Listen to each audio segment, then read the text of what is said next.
Hi everyone, very warm welcome to the very first event here in this year's Serpentine Pavilion. Before I start with an introduction and then my questions for Minsuk, I think we should all give Minsuk Cho a very warm welcome and big round of applause.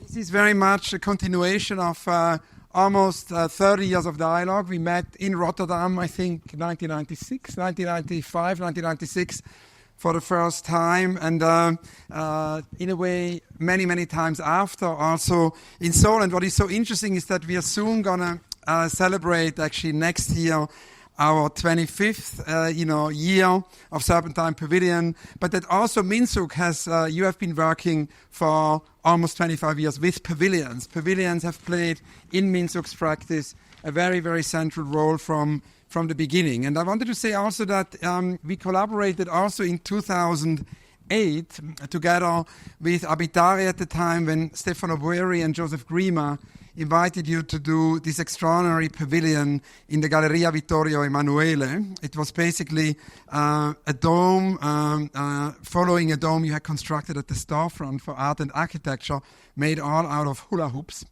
And it was a great experience actually to talk in this pavilion, to do conversations. It became clear there that the typology of pavilion is really a very essential aspect of your work. I wanted to also remember a last year encounter, which was very much at the origin also of us inviting you to do this pavilion, because we all saw in Seoul your extraordinary new Won Buddhism Wonan temple. And it's an extraordinary building where, in a very compressed urban condition, you created a real journey, and that in a way was our hope and dream that such a journey could happen here in London, and of course that's exactly what happened here in the pavilion. Now, I thought we could begin with the beginning, and I wanted to ask you, Minsuk, to maybe go back to the very beginning. I know that your father was an architect, is an architect, and works as an architect still today. So I wanted to kind of know how it all began, how you came to architecture, or how architecture came to you. Thank you, first of all, for this immense opportunity. My father is born in 1930, and so he's soon becoming a 95-year-old man, and he's I think he taught me that it's a kind of it's not really a profession, it's a way of life.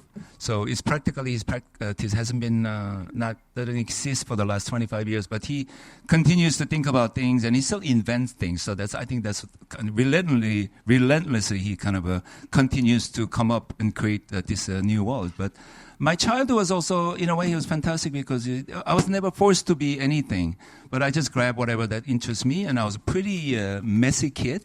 And I grew up with the older brother, 2 younger sisters. It was like a kindergarten, and just 1 year apart. So we have many toys, but I tend to like the raw materials, let's say, and clays and mousse. And also, looking back, this, as far as I remember, is in 1970 early, and I was surrounded by the construction site.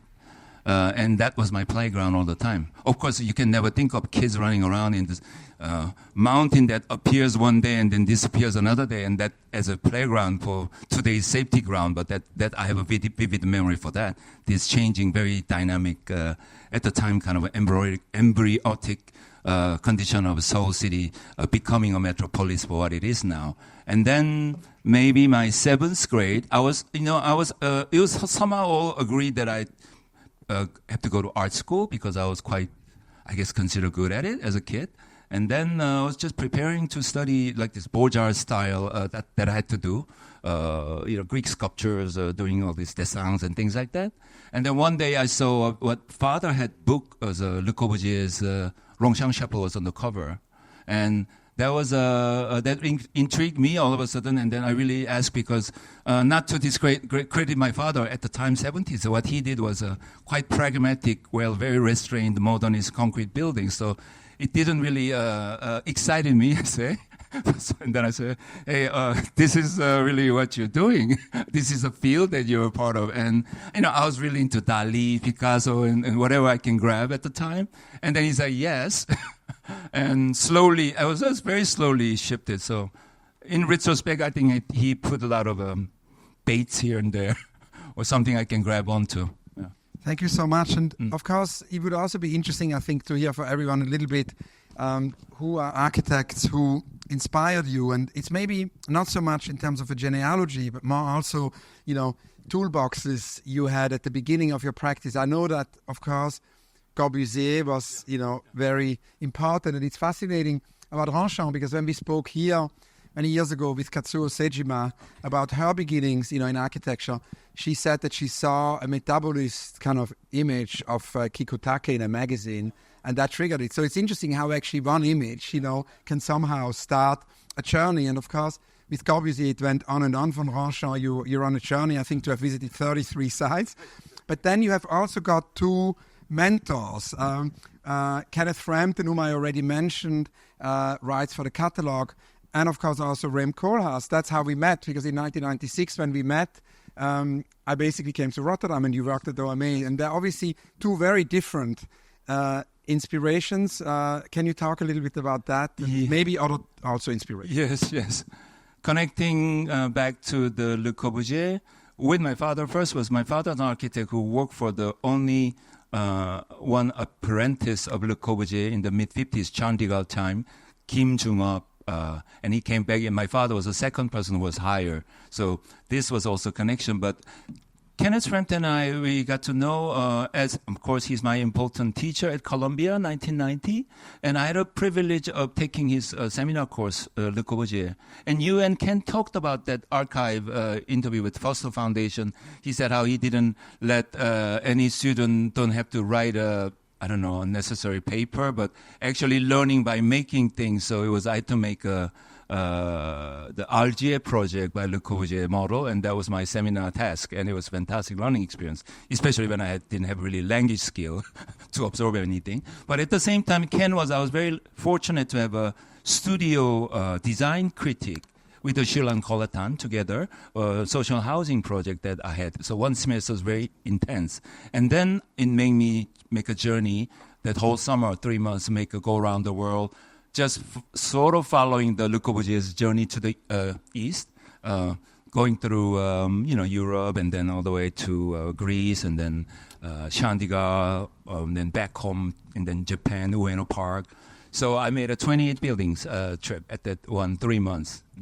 And then, Ken has been also very inspiring, but after I had worked in New York at Paul Schick and Partners, somehow it was also kind of happened accidentally.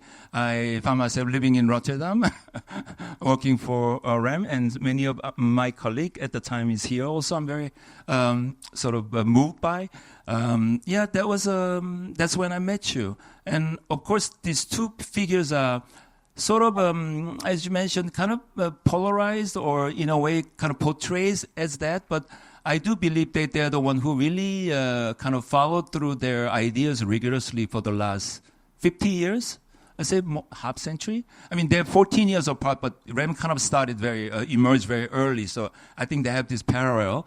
And of course, Rem really encouraged me to engage with this new, the curiosity and new things that I get involved, especially in this other part that was running like a parallel universe from the West and the known part, where the canonical things happening.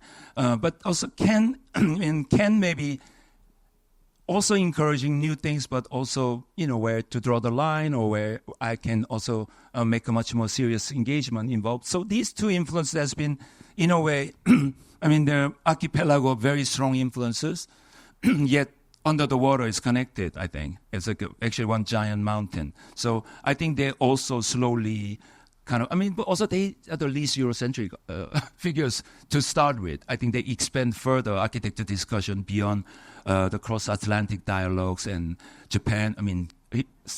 his early discovery of Caesar, all that, and he also really expanded recently with his new book, new edition, and so on. And also for Rem was also, I think Venice Biennale was for me very meaningful because this whole Assuming Modernity title that he had, 100 Years, was also very connected effort in a way. Thank you. Before we talk about the pavilion, it's always interesting, I think, to talk about the sort of beginning of an artist or an architect's practice. And, in the visual art world, one would always talk about what is the number one in the catalogue raisonné. And, of course, with an architect, there is also kind of early buildings. And you began early on with your own office, with mass studies, and you basically say that had a lot to do with basically your generation experiencing both a pre and I think the papers are going to soon fly away. That often happens when we do talks in the pavilions, that your generation has experienced both a pre- and post-urbanization Korea. So that it was also, when you started mass studies, the idea to recreate the environment of your childhood in a way through your work, and that you wanted to kind of go back to this idea that architecture can shape a community. And that's, of course, very strongly the case here in this building, but it's the case since the beginning. So I wanted to ask you to tell us a little bit about your sort of early projects. And Kenneth Frampton writes beautifully about it in the catalogue, and basically says that really the number one in your catalogue raisonné is in the way this dormitory, which is realized for Daejeon University, which is for him, an incredible project connecting to traditional Korean black brick, but then also the French embassy. And I think in the sort of segue to the pavilion, it would be great to hear a little bit about these earlier projects. No, I think dormitory was sort of not so early, but finished in 2017. And it's a 600 people student dormitory. And I was always interested in, going back to my early childhood memory.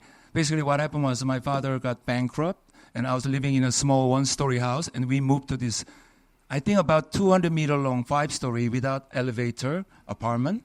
And although we had to move there, but it was a very unfortunate state. But for us, it was like a dream place. And I would say it was more like the most stripped-down unité d'habitation, sort of early 70s in Korea.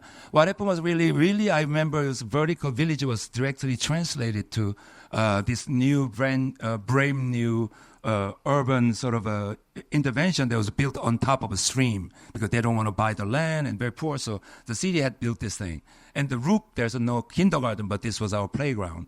Anyway, so somehow, but then later it changed very quickly. That is kind of what we call Hilversheim on steroid in a most capitalistic sort of a system, that it become a very homogeneous sort of culture and sort of monoculture in a way, because we all of a sudden become very sort of rich, and a lot of make this new environment should make this new middle class happy.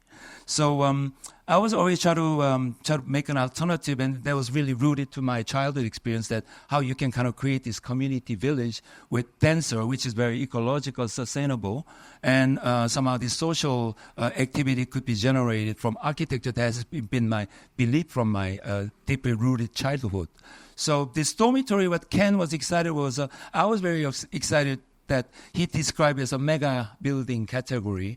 What he means by that is that 20th century, maybe later, it become urbanism kind of is impossible anymore. But any architect who is given with the conscious of this, creating maybe a little contribution to the society, they try to make the building as a small city. I think also Rem, of course, had this idea at the same time. So density doesn't have to be this monotonous stacking of this sort of a Matrix movie situation, but there's sort of alternative ways to do it. And this dormitory was quite exciting because it was a 10-story building, but it was sitting on the 27-meter hill. So it's very topography generated, very Korean typical situation. And we had to create this multi-use with young people who, as a form of education, they will form these kind of common space negotiation could be a part of this. They're trained to be cultivated members of civil society. That was our dream, and it's still kind of quite well used.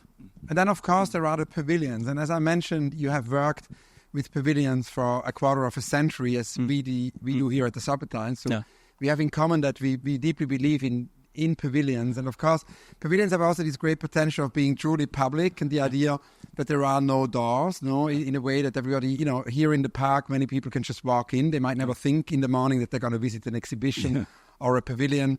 And it's amazing also with the pavilions always to see what's happening here in Kensington Gardens, how hundreds of thousands of people every year can experience this, in the park. But then also what's happening in the afterlife of pavilions, because of course the pavilions have an afterlife, and our amazing trustee Maya Hoffman is here, and Maya, of course, has the Su Fujimoto Pavilion with the Luma Foundation, and decided that this pavilion was lent, to the city of Tirana in Albania, where it has been for almost 10 years, totally in the center of the city, again used by hundreds of thousands of people every year. So this medium of it being very inclusive, very public of the pavilion is something which has interested you. And you've done pavilions, so many pavilions. You did, of course, a very public one is the Korean pavilion at the Shanghai Expo. That was extremely public. Then, of course, also the Kim Jong-un Pavilion at the French Embassy, which is connected actually to Kim Troop's, original design. Then there is the Hyper Pavilion, which is, as far as I understand, still under construction. Yes. But then there are also smaller pavilions, as the before mentioned wonderful hula hoop pavilion. So I wanted to ask you and the hula hoop pavilion, of course, also has to do with this performative dimension, because as we can see here, this is a performance space, and it's going to become a performance space. We hope you can come back many times this summer, because we have here the park nights, often on Friday nights. We have, all kinds of events, and it's a very special honor that Umian is here today. Umian will perform here. A big round of applause, yes. Umian. So the legendary performance artist from Seoul will do here a performance, actually two performances, on June the 28th and June the 29th. And we really do hope very strongly that you can come back here. So this idea also of the pavilion not only being a very inclusive medium, but also a stage, a performative space. Can you tell us a little bit about why you like pavilions so much, why you keep returning to pavilions? Oh, it just happened that way. Actually, this opportunity made me look back entire our body of work for the last 21 years, and literally there are 12 or so pavilions we have done. We can count, built one only, and somehow we have been continuously doing it, but everything is so different.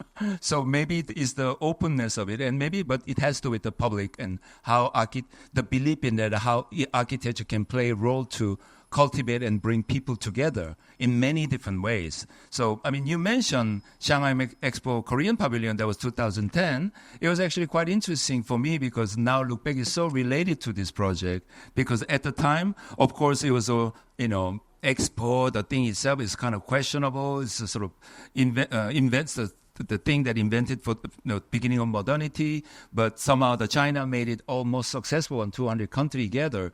And each country present themselves as this kind of objects and forms. And we are surrounded by like dome, the purple bubble, or I can say. And then there was a Japanese, and then there's a upside down dome, which was Indian, and there's another one which is an oval upside down dome, and then there's like a spaceship which is a performance space in front of it. So it was all strangely in this kind of a really amazing Buckminster Fuller city, upside down, and then we kind of presented very simple box. Or partly also we didn't really have much budget, but we carved a space, so it's like a hollowed out box with 9 different entryways, so you can access from every direction, and also you can look into it. And then this was a part also where I realized is something in common is that.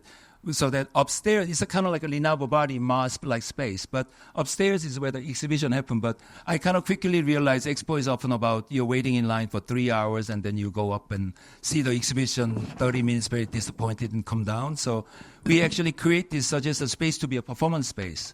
And it was like, and then it became the most, it was also is a form of generosity. So people are waiting. Literally exactly the average hour was 3 hours and 30 minutes. That happened also above. But it was every hour, 30 minutes, 10 hours a day. They had these Korean b-boys, fan dances, and perform. And we actually become the most visited pavilion after after Chinese pavilion. So that's another thing. And then what you mentioned about the hyper pavilion is completely opposite thing. That is power station that we are converting into a culture space we've been working on. Is a public central government space, and we call it budget team modern, which is kind of viral sort of thing that influenced by that, but it's really had no budget. But what we did is we're creating a public plaza above 18 meters above ground because there's a infrastructure involved, but we have this incredible view of the river.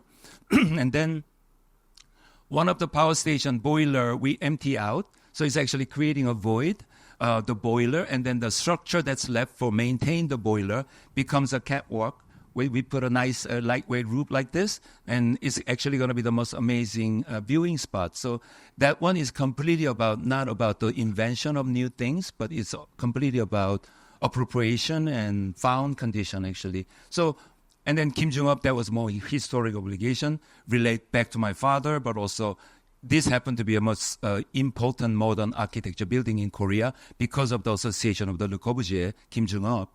But it was completely sabotaged because it was kind of very first concrete building, and 10 years later, it completely fell apart. So they kind of made it really an unrecognizable state. So we had to rebuild it to the original state. We didn't try to do anything like our new anything, actually.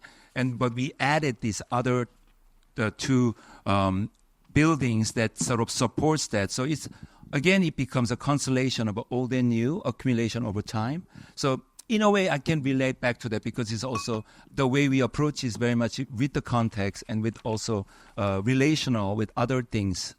Everything surrounds us.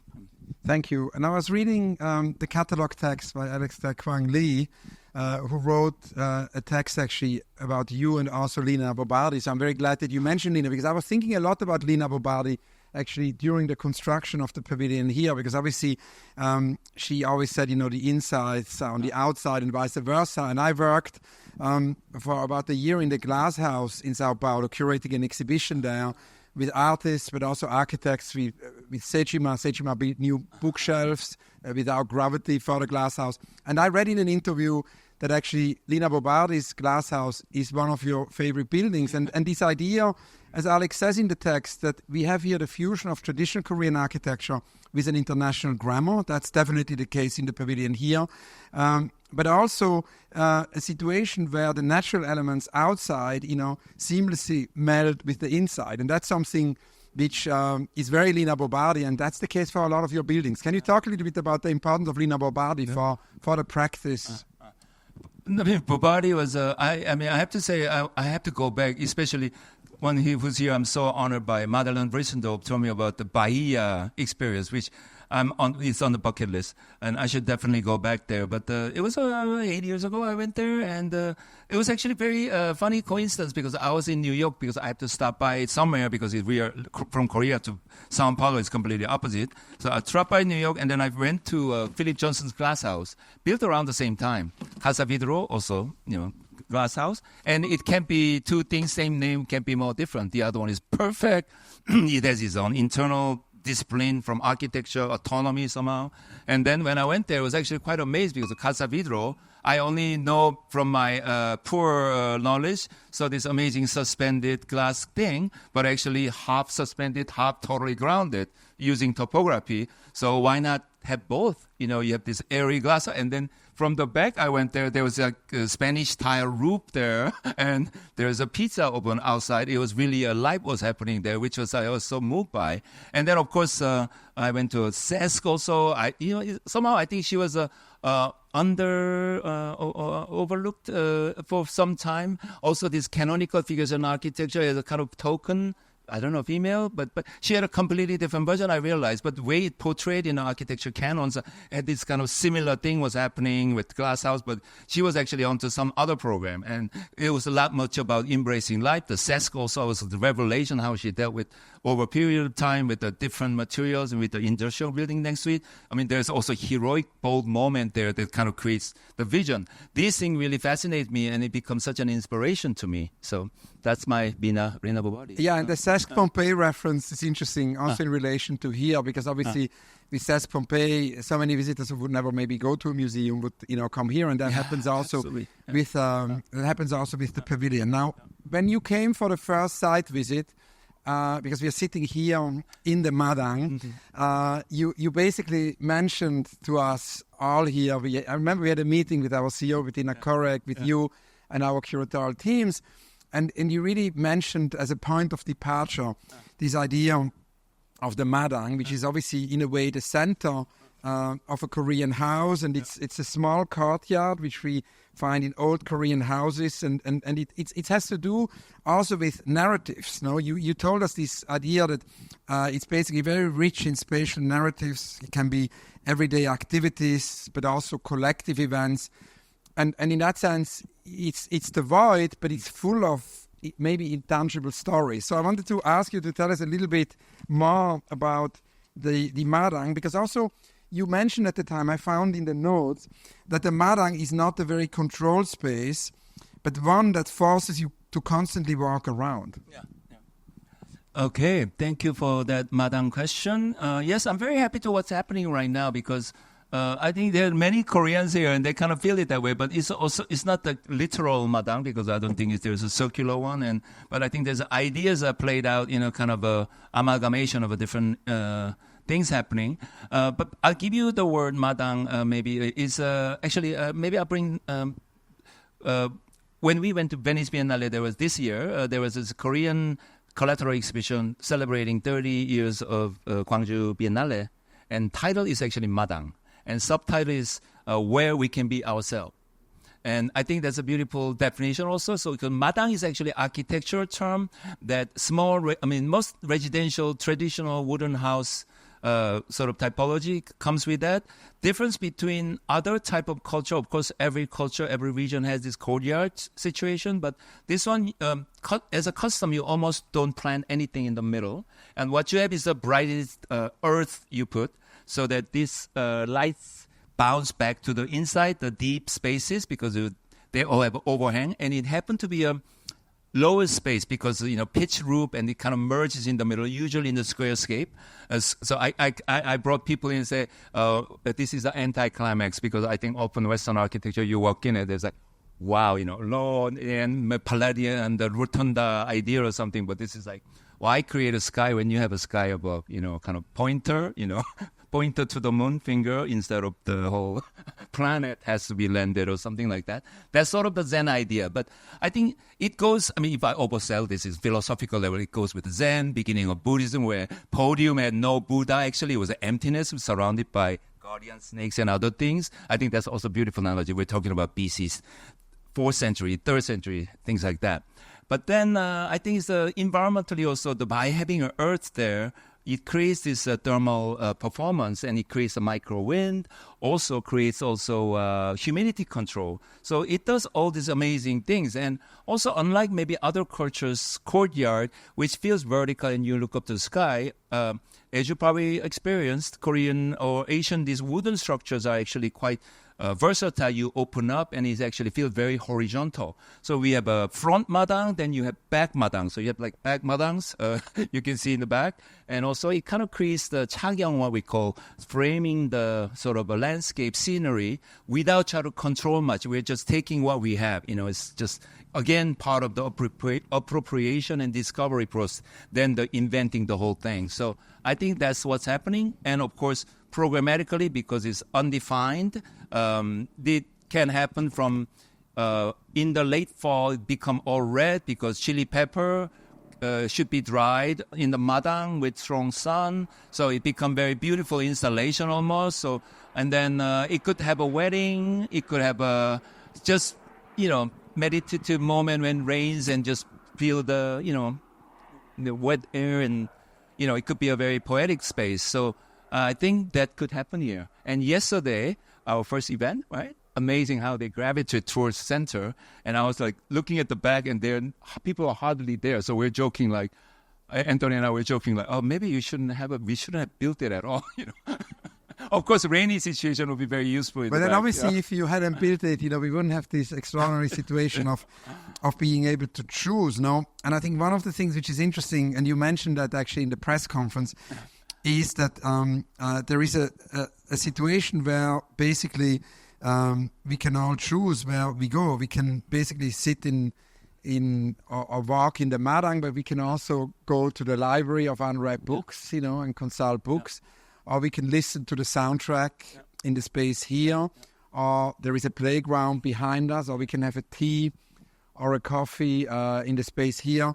And when you were asked about that, this sort of situation of having a possibility to choose, you mentioned Frederick Olmsted, which I thought was very interesting, no? Because obviously Olmsted designed the Central Park.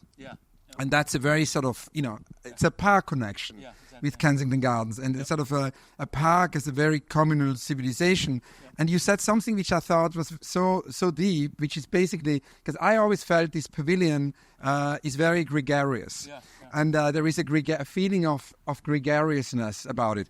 And you said that that's somehow connected to Olmsted, and you call it organized gregariousness. That was his term. I was just quoting for that. Yeah. But he was very much interested in also political figure. He wrote for the Times. And at the time, his time from England, it sent him to South and know what was happening in the whole the civic situation going on, the slavery and so on, and he was kind of observing, and I think the motivation for the Central Park design was, unlike other competition entry, which was very formal British or French garden, he created this kind of pastoral condition, which is created artificially, but ways to bring everybody together. And again, I mean, this madang situation is kind of extension. It can be read as this amazing Kensington Park, because I see also, in a way, it's part of the park structure, urban infrastructure, but it's made for park and pedestrian activities. Because as you see from the Serpentine south, from above you see actually there is a building there. That's where you created this kind of situation that it's like a rectangular plan shape, and then you can walk around, and then it radiates 5 directions. And then you have these nodes, whether it's obelisk, monuments, sculptures. That's how it works. But then here it's kind of extension or little fractal of 5-wing thing or 10-wing things. And then you have madang instead of monuments and objects. So I think that kind of works quite well, because I think our idea was bringing everybody to here in every walks of life to this destination, but everyone will experience differently. Like I was using that Korean papsang where meal table, everybody sit around, have 20 things are presented, but each one takes their own sort of courses, unlike this passively, happily follow this master culinary genius's grand narrative of food experiences. I think those are good too sometimes, but every day, certain people, I think I like the everyday food. I need it, So maybe someone find it very special, but I think these are very good way to engage. And as we talk about food, it's maybe the moment also to talk about the ingredients, of the pavilion in a way. And you said from the beginning that you wanted this to be a sort of a machine for content, and it is a content machine on many different levels. I remember you told us that you wanted to basically have a library, and we then brainstormed with our teams and thought that it would be really wonderful to have Heman Chong, because actually Amal Khalaf had mentioned a few years ago to us this project of Heman, artist based in Singapore. It's an artist, Heman Chong, together with an archivist, René Stahl, and they basically work on a library as an artwork. It's a living reference library, and each book is a book donated by its previous owner, an unread book, and so it produces a kind of a ever-growing archive of common knowledge. So we connected you to Heman, and the dialogue produced what you see here. It's the beginning, so we hope you can come back, because there are going to be many, many more books. But then you said also the idea of a soundtrack was important for you, because you work not only a lot with choreography, with Mi, but you also work a lot with composers and with sound, and introduced us to your musician and composer friend Yang Jung Yu, who developed his work, The Willow. So maybe it would be great to hear a little bit more about that, and then also the idea you had of the playground. And also from the very beginning, the idea of a tea house cafe was very important because we always have a possibility for tea and coffee, of course, in the pavilion, but it's usually quite, I would say, marginal. It's usually architects never kind of want, in most of the cases, the coffee to be central, but you for the first time created a special building for it. So it would be great to hear a little bit more about, the ingredients, and then also, of course, the big space here, which is in a way an assembly space and also a space where, of course, a lot of the gatherings will happen. Yeah. No, that's good that you started out pairing the library and gallery, what we call, because I think both resonates with sort of my tradition of pavilion, which is, you imagine beautiful landscape, you put this very sort of humble wooden structure sitting on stone plinth, and this is where maybe you make a calligraphy, writing a poetry, always somehow associated with a scholarly, literary activity, where writing is sort of like a drawing, like calligraphy, or singing, or reading is like a singing, like a chanting, this different note distinction. And also, but it relates, also connect to the contemporary soul now. There's, it's sort of what's gone viral is very tiny libraries popping up in Seoul, and it become a really good viral thing that's happening now. So actually, one of the architects who worked on it, Kim Jong-in, my old friend, is here with us. So she can tell you more. But I thought this also, also because one of the New York Times article talk about this is so perfect analog innovation in the country, city that is so known for digital innovation, this digital fatigue. So I think that's why it's so doing well. So, and then you suggested the Rene Stahl and Heeman Jung, which I've seen Heeman's work through exhibition, never met. I was so happy to be connected through you. And they had this Library of Unread Books that is, for some reason that they haven't read. It's a shared of untapped knowledge in public space, and freely you can bring it, you can read it. So this is very exciting. And then this pavilion, what we call gallery, is also Chang Young-gyu came up with this old traditional Korean pavilion music while doing literary things that become a singing. There is type of genre of singing is sort of reinterpreted sample with 6 speaker, 6-channel archipelagic sound of that going. And what's also exciting is that it's going to change in the September. So there is a Willow is for the summer, Yearning for Someone You Are Missing. Entire spring and early summer has arrived, and this person hasn't arrived yet, so it's kind of sad, bittersweet song. But so it's really about also enchanted nature singing. So that gives that context a little bit. And then Play Tower was actually a quite exciting one, because I think it was. I thought it should be a much more active thing, also energy of, I don't know, it's so child friendly. These two things are actually attracting people coming from the car on the side. So on Hello. And it's not that big actually, but it's 7 meters tallest spot, but narrow, and it's quite a light thing. And then this one, we don't discriminate, any aspect of life, I guess. So the cafe, commercial, we want ice cream, and the Kolichi kind of been working here, and they kind of brought this really nice Korean matcha, and actually the organic tea came from Posong. So I'm very happy to also share that experience, and that kind of relates back to the history of Serpentine South, which started out as a tea house, 1934. Both, I think, UK and Korea has a common, we had this tea culture, kind of different trajectories, and then somehow taken over by coffee. And then Auditorium, of course, that's the part that was kind of requirement, a main thing, where most structure kind of justified by 200 people, common space that can have a host party and different events. And a sort of unusual thing was because we create this madang in the middle, which is usually the most building the pavilion has been occupying.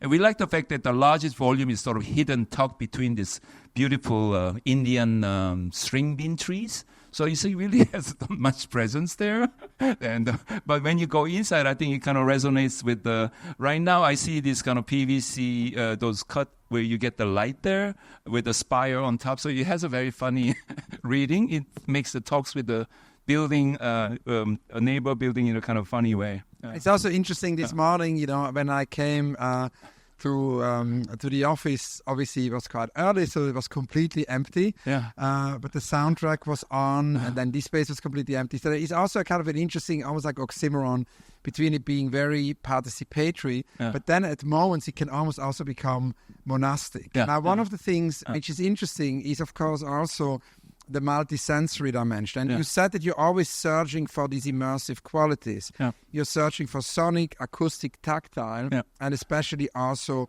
scent and smell, dimensions, which are basically, important memories, of course, and there is a reference there to the monastic, of pilgrimages. And it's interesting, I mean, Margaret Mead, the anthropologist, said in the 50s that, she was wondering why people spend so little time on average in front of an artwork, and she was sort of thinking if we only appeal to the visual sense, if we really want to actually bind the viewer, to spend more time, to liberate time, Margaret Mead wrote, then we need rituals which address, all the senses. And of course, this pavilion, I would say, is one of the most multisensory experiences because there's a tactile experience. There is, also the hearing, through the soundscape. The play tower is a very, bodily experience also. It really appeals to many different senses. Can you talk a little bit about that in relation to pavilion, but also in relation to your overall practice, the kind of importance of it being a multisensory? Because it's also in the temple we saw, which was such an amazing experience for us in Seoul. It's also a very multisensory experience to visit the temple. No, I mean, I said it before, but now in this digital world, we started out with this century special with the beginning of Serpentine. I think a lot of things we become this dominance of a visual culture, and I think architecture still remains as something very special because I think it's the only thing that's not going to be downloadable. The entire five senses and all that. So also you brought back to this very alone monastic experience, but it's actually ironically my only experience with the Serpentine Pavilion was 2005. That was a year before you started with this amazing another almost 20 years. And I was alone visiting London, and I happened to be in London. It was a pouring rain. And nobody was there, literally. Cafe was there. It was Alvaro Siza Sotomura with Cecil Balmont collaboration, who I admire very much. But it was really, this is my classic moment of me making pilgrimage, and it was because of the smell of the earth kind of contained in the pavilion pouring rain was so intense that I have this very strong memory about that. So when I was asked to make a proposal, it was so ironic because the rest of the time I was on the other side of the world with the media, fantastic, but it was mostly through visuals. But my strongest memory was actually that moment of like, wow, admiring.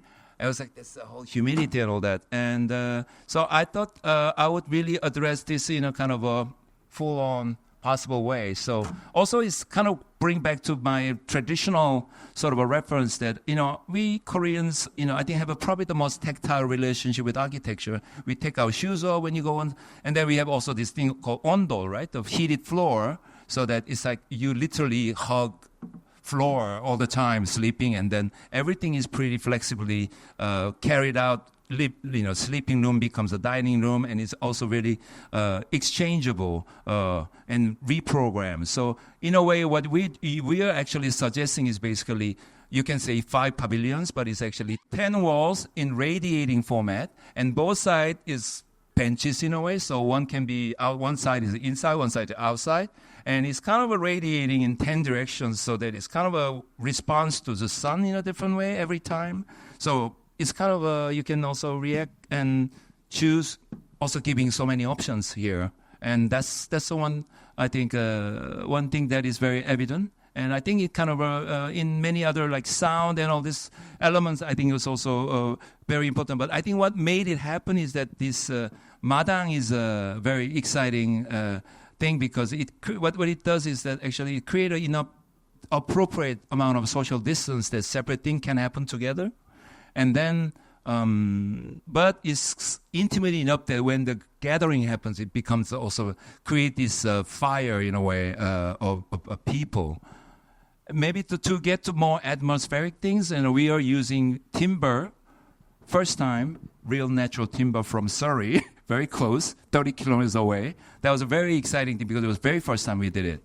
But as you know, the tactile thing that it was also for the tactile experience, but Serpentine history and also our 21 years of practice, we have used wood, but mostly engineered wood.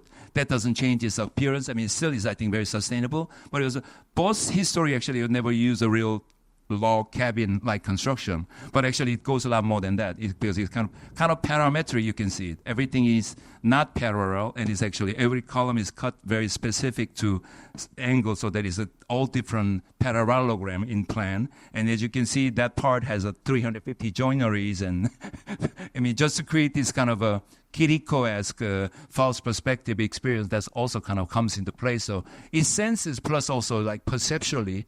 Notice that, Hans, right? Because this is only 5-meter long library. This is a 20-meter long auditorium, but from here almost look like it has the same volume inside, right? Because one tapers in, the other one flares out, so it gets this strange dimension. It's particularly striking if one is in the madang, because then it's kind of like, it's what Jean Gebser calls, it's almost like a perspective space in that sense.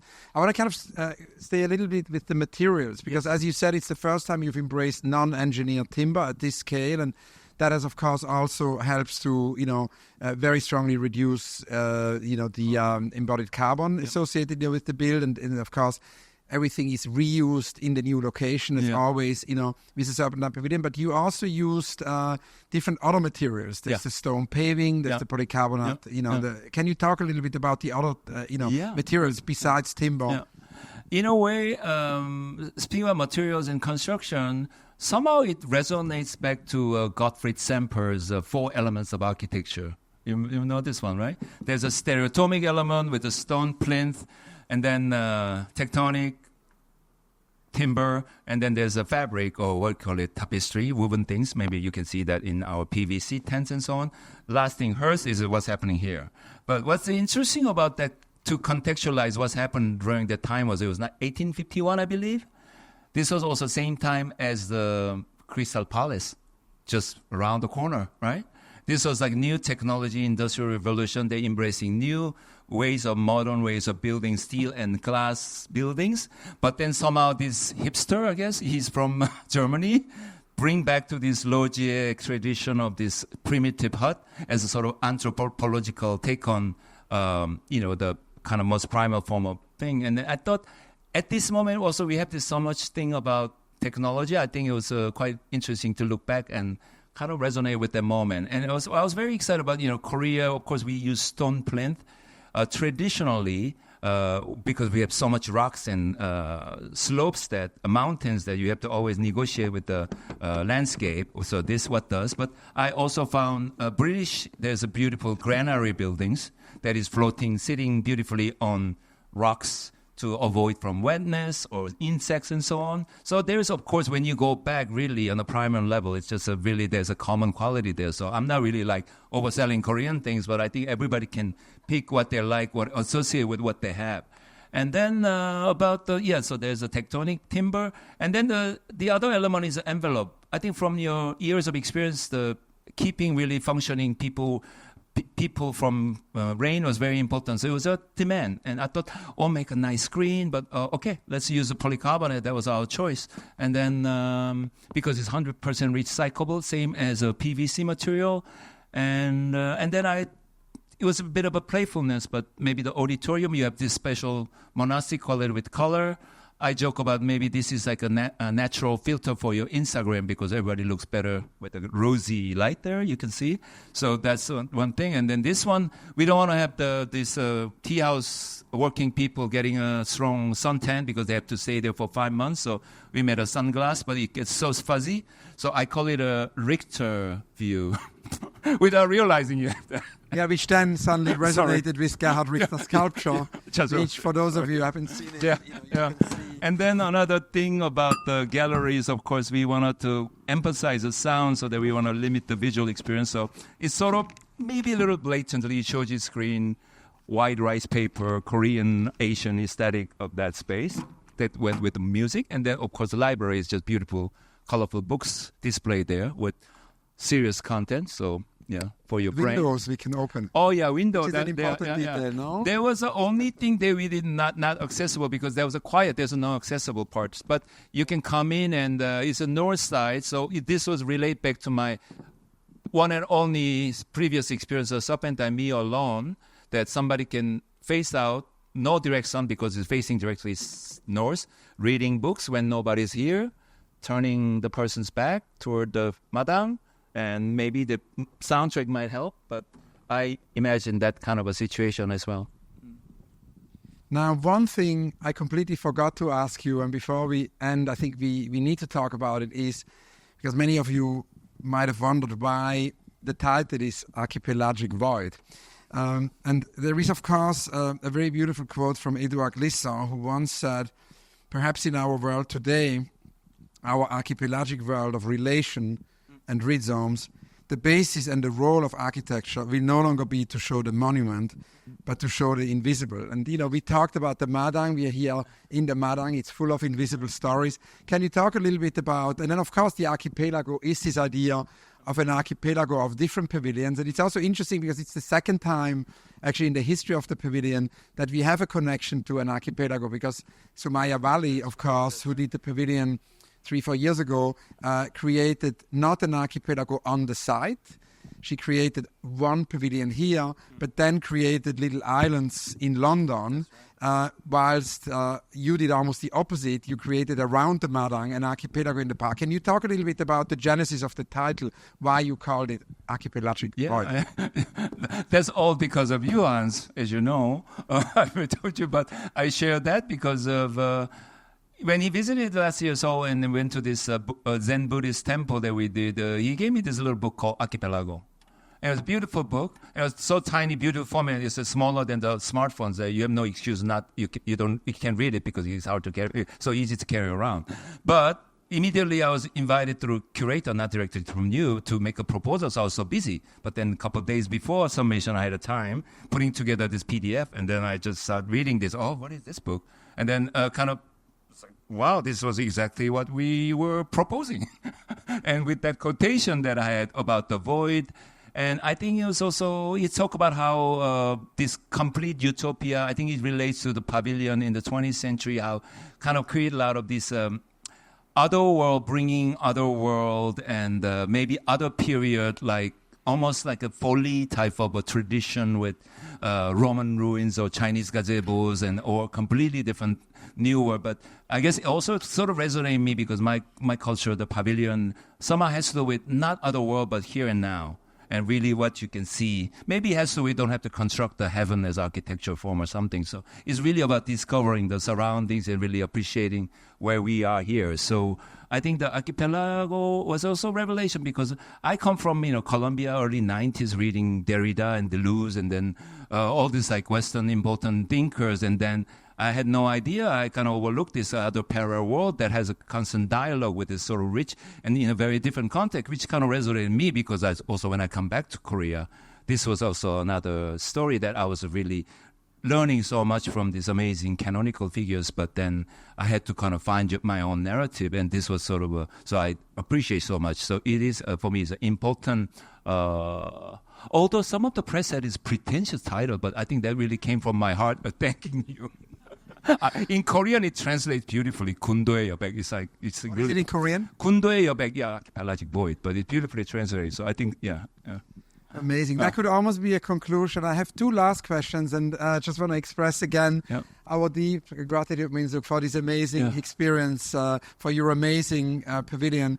And I remember, when I started here, the late Zaha Hadid, who really has to be mentioned because Zaha Hadid, it all started with Zaha Hadid when Julia Peyton-Jones invited her in 2000 to do the first pavilion. And she, of course, was always also the advisor to the scheme until her passing. We now have Sue Fujimoto as the advisor to the scheme, and we are very grateful to Sue. And Zaha always told us that there should be no end to experimentation. And, I think what you did here is a great example of that. So we could not be more grateful. I see a lot of young architects here and also architecture students. So I kind of wanted to ask you to tell us, to answer the Rainer Maria Rilke question, which I always ask. Because obviously Rilke, the poet, wrote this little book, which is an advice to a young poet. And I thought it would be really nice if you could tell us what would be, in 2024, your advice to a young architect. When I ask this question, usually I say, don't listen to old guy like me saying, mansplaining, but be nice, just say like, nod and then do your thing. but be kind.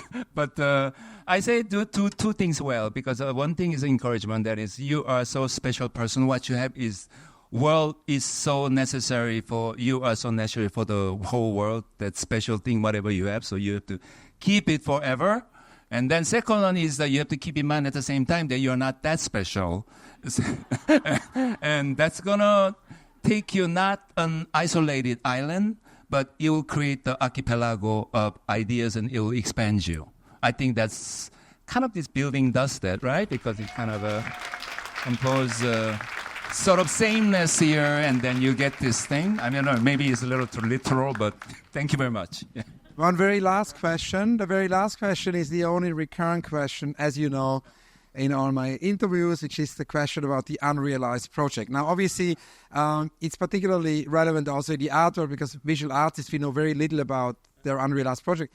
We know slightly more about architects' unrealized projects, because architects often publish them as part of competitions.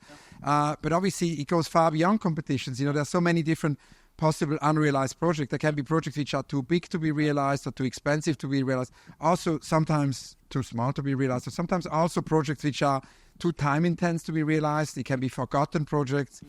Censorship is sometimes a reason why it's unrealized. And here on this very same spot in the 2006 pavilion, Doris Lessing, during our first Serpentine Marathon, said also that there can be projects which haven't been realized because we don't dare to do them, no? That would be self-censorship. And I think, there are many such projects around. So there are many different reasons why a project is unrealized. And I thought it would be nice that we could conclude here with you maybe telling us about one or two of your still unrealized projects, dreams. I can say it actually resonates me back to what happened exactly 10 years ago in Venice. It was early June.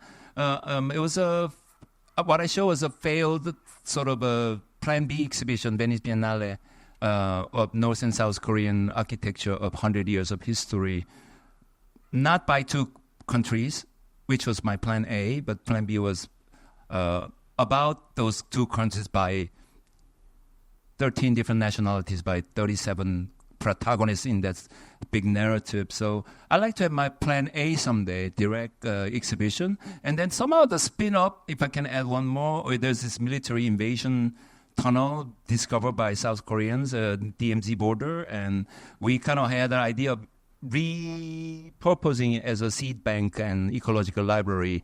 This artistic project led by a great artist, Che Jae-eun. She might come for the next event anyway. She's a good friend and supporter. And also that could be a very interesting dream that I can continue. That could not be a more wonderful conclusion. Minsuk, thank you so much. Thank you all. Thank you, Hans. Thank you, Hans. Hey. Thank you. Really. Another big round of applause for Minsuk Cho.